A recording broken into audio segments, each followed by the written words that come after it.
आज देश करगिल की जीत का 17वां विजय दिवस मना रहा है।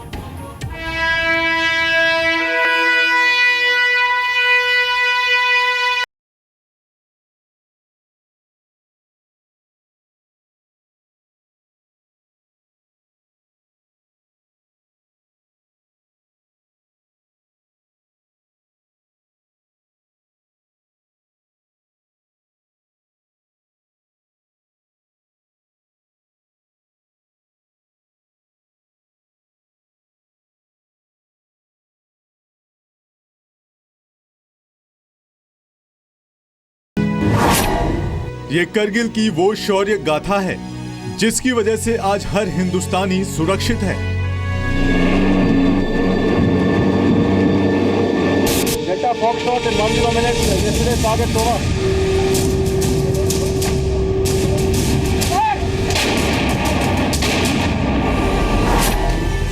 ये करगिल विजय की वो शौर्य गाथा है जो दुश्मन को चेतावनी देती है।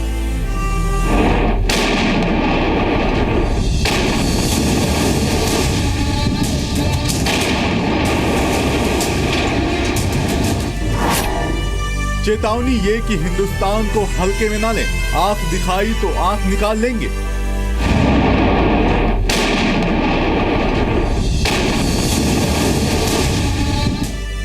ये गारंटी है देश को कि सरहदें महफूज हैं, सब बेफिक्री से रहें। ये हिदायत है पड़ोसी को कि अपनी हद में रहें, नहीं तो हिंदुस्तान के पास जाबाजों की कमी न तो 99 में थी और न अब है। देश करगिल के शौर्य की आज 17वीं सालगिरह मना रहा है। ये युद्ध विश्व इतिहास के सबसे ऊंचाई के क्षेत्र में लड़े गए युद्ध में एक था, जिसमें भारतीय सेना ने दुश्मन को सबसे ऊंची चोटी पर जाकर मारा।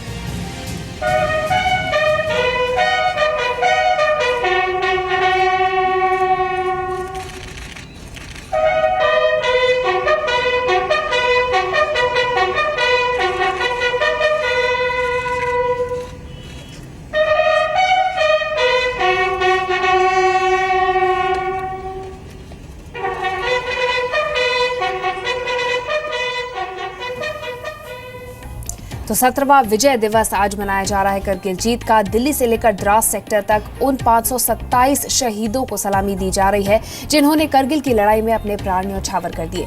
दिल्ली में अमर जवान ज्योति पर पहुंचकर रक्षा मंत्री पर्रिकर और 3 सेनाओं के प्रमुख ने इन जाबाजों को सलामी दी और उन्हें सम्मान दिया। वहीं द्रास सेक्टर में करगिल वॉर मेमोरियल पर भी शहीदों को श्रद्धांजलि दी गई। कारगिल युद्ध में शहीदों के परिवार के सदस्यों ने वॉर मेमोरियल पहुंचकर वहां श्रद्धांजलि अर्पित की।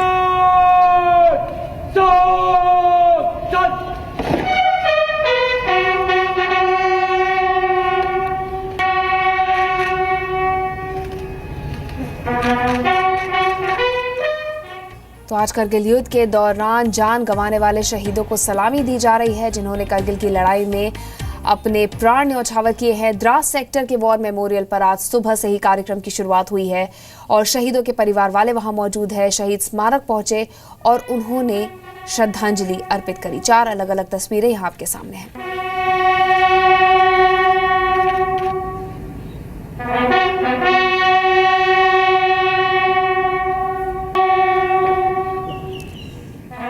करगिल विजय को 17 साल बीत गए हैं, लेकिन इस सुनहरी जीत को भारत की झोली में डालने वाले वीर सपूतों के परिवार वालों को लगता है कि जैसे मानो ये कल की ही बात हो। अपने लाडलों की हर बात, उनसे जुड़ा हर जज्बात परिवार वालों को बार बार उनकी याद दिलाता है और साथ ही कराता है गर्व का एहसास भी।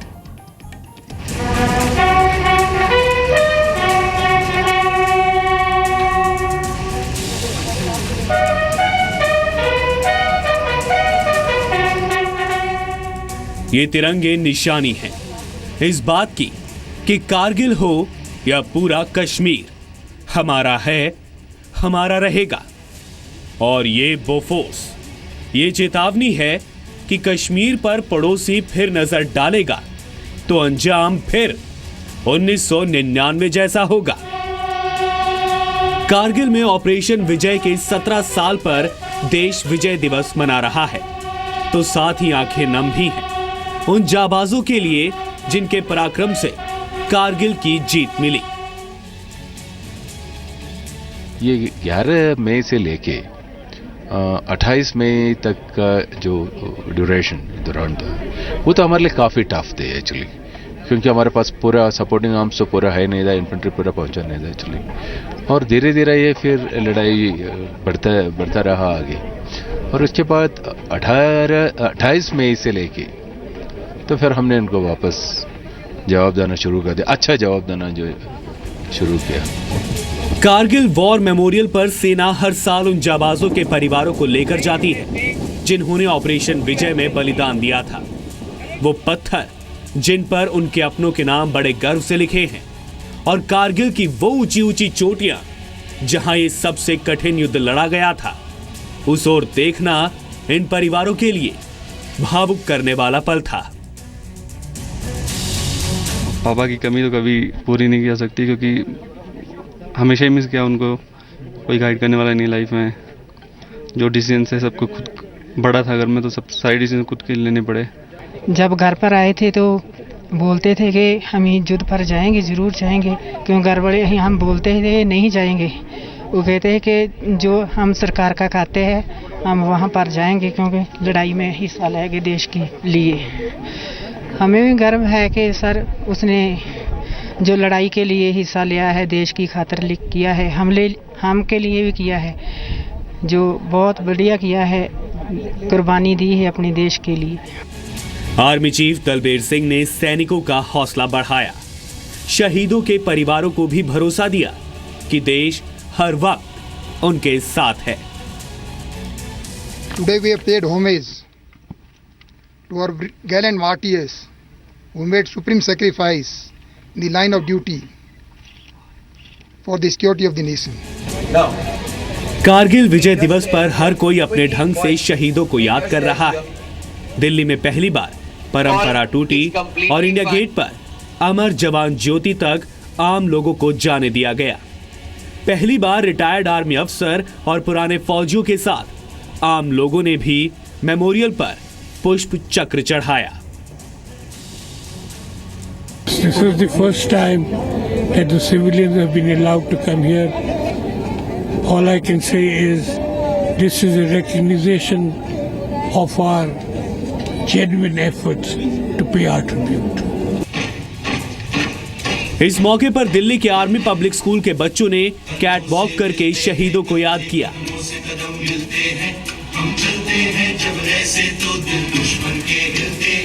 और एहसास कराया कि इन कुर्बानियों को देश नहीं भूलेगा, वो चाहे 65 के युद्ध की हो या 71 के या कारगिल के।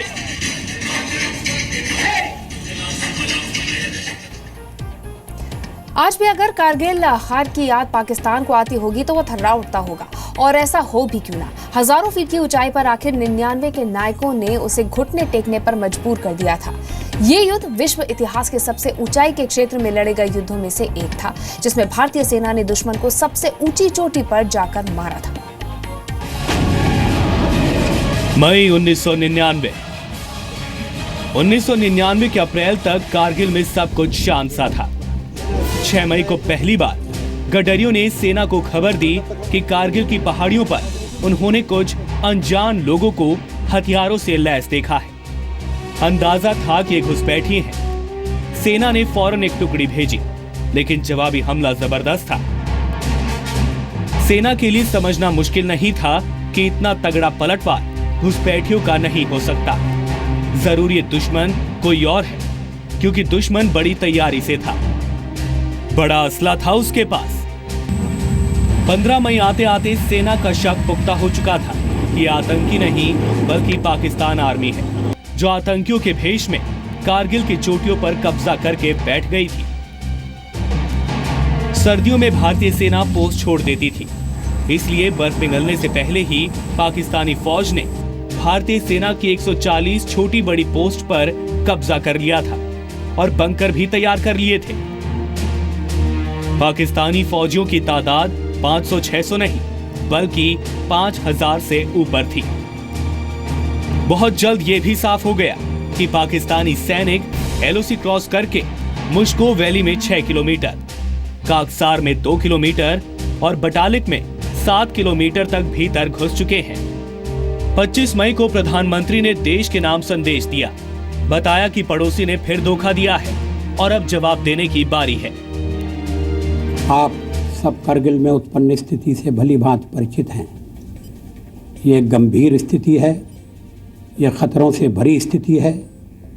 ये एक ऐसी स्थिति है जो मात्र एक ही कारण से उत्पन्न हुई है, पाकिस्तान द्वारा नियंत्रण रेखा का उल्लंघन किया गया है।